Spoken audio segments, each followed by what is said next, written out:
Je m'appelle Claudette Reynal-Cartava. Je suis thérapeute en médecine chinoise et en apithérapie et je suis co-autrice du livre que nous allons vous présenter aujourd'hui. Je suis Stéphane Stangassu, je suis médecin spécialisé en apiphytoaromathérapie et je suis désireux de vous raconter sur notre fantastique livre La maladie de Lyme.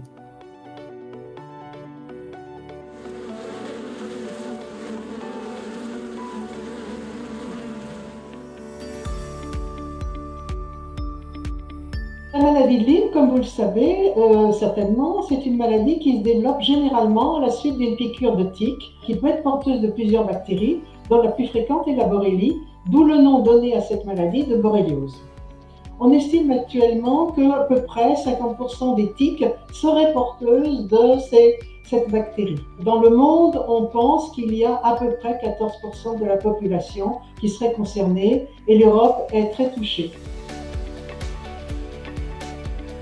Les symptômes de la maladie de Lyme sont très nombreux. Le premier des symptômes est celui d'un érythème à proximité de la piqûre de tique et ou au niveau de tout l'organisme, et d'autres symptômes qui affectent tout l'organisme et qui sont plus difficiles à diagnostiquer pour le corps médical. Comme la maladie de Lyme ou la borréliose affecte tout l'organisme, le secret de thérapie, disons, c'est de traiter tout l'organisme aussi.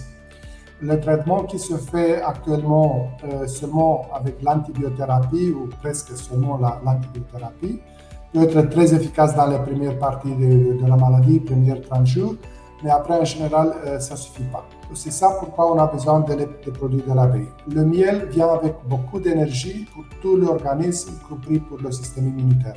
La propolis c'est antibactérienne, il diminue la communication entre les bactéries et il y a beaucoup de mécanismes différents contre les bactéries et en même temps soutient le système immunitaire.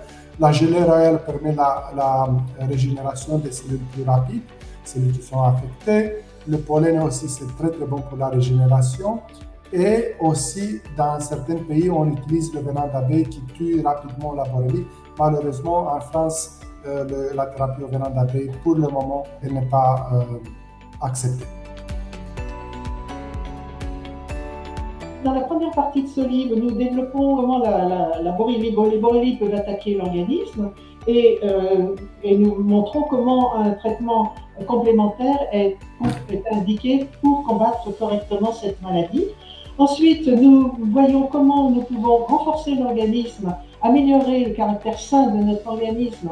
C'est donc renforcer aussi le système immunitaire, ce qui va permettre de prévenir et de traiter la maladie. Et enfin, nous abordons comment traiter la borréliose avec les produits de la ruche, les plantes, les huiles essentielles, la médecine traditionnelle chinoise en particulier. Ce livre s'adresse à tout le monde, bien sûr en première ligne aux malades, mais aussi au corps médical, à toutes les personnes qui font des cours de formation en thérapie naturelle. Et comme le livre est écrit dans un langage simple, accessible, nous pensons que c'est pour tout le monde.